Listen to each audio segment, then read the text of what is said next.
It's New Year's Eve. It's midnight on New Year's Eve, you know what I mean? Like, I'm 21. I was at the bar with all my friends, started walking home. I'm lazy, and so I start looking for a bike, you know, that I could just borrow. I climb up the side of this apartment building.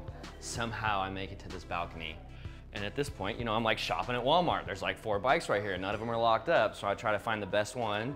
And I am taking it over the railing, and I go to throw it over the railing thinking I'm gonna be able to ride a bike after I drop it, you know, 3rd-story balcony.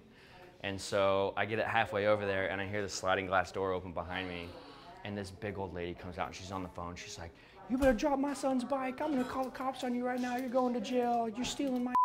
As soon as she says she's calling the cops, drunk, New Year's Eve, midnight, drunk, I just step on top of the railing and jump as far as I can, trying to get away. And I hit the pavement in the middle of the road, and my legs just like fold over on top of me. And so I'm in the middle of the street, and you know, something hurt, and I'm thinking, okay, you're all right. And I try to get up to run, because she's still on the phone with the cops. And I go to get up to run, and my leg like hits me in the head. And I'm like, this is not good. So you couldn't even feel it? No, I'm.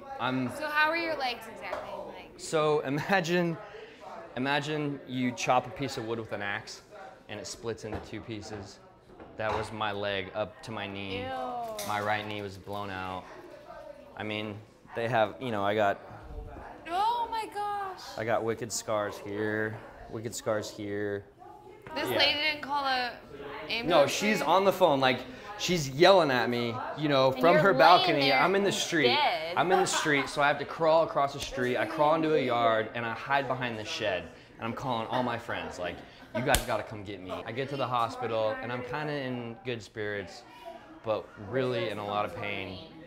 I was so drugged up at the hospital, they had to inflate my lungs and make sure I was breathing every 2 hours because I was so sedated, my heart rate was so low, my lungs weren't receiving enough oxygen. That And I was just blew my completely mind. different before this. Like, you know, typical meathead, like all these guys are working out all the time. That was me 2 years ago.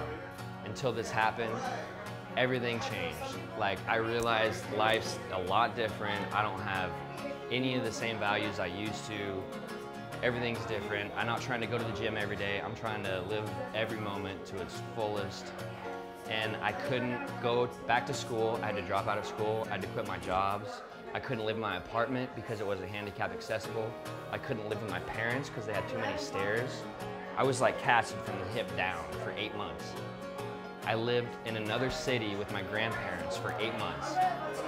And the moment that really hit me, Talk about like hitting rock bottom, literally. until someone tells you you're never gonna walk, ever, you're never gonna walk. You can't even understand rock bottom.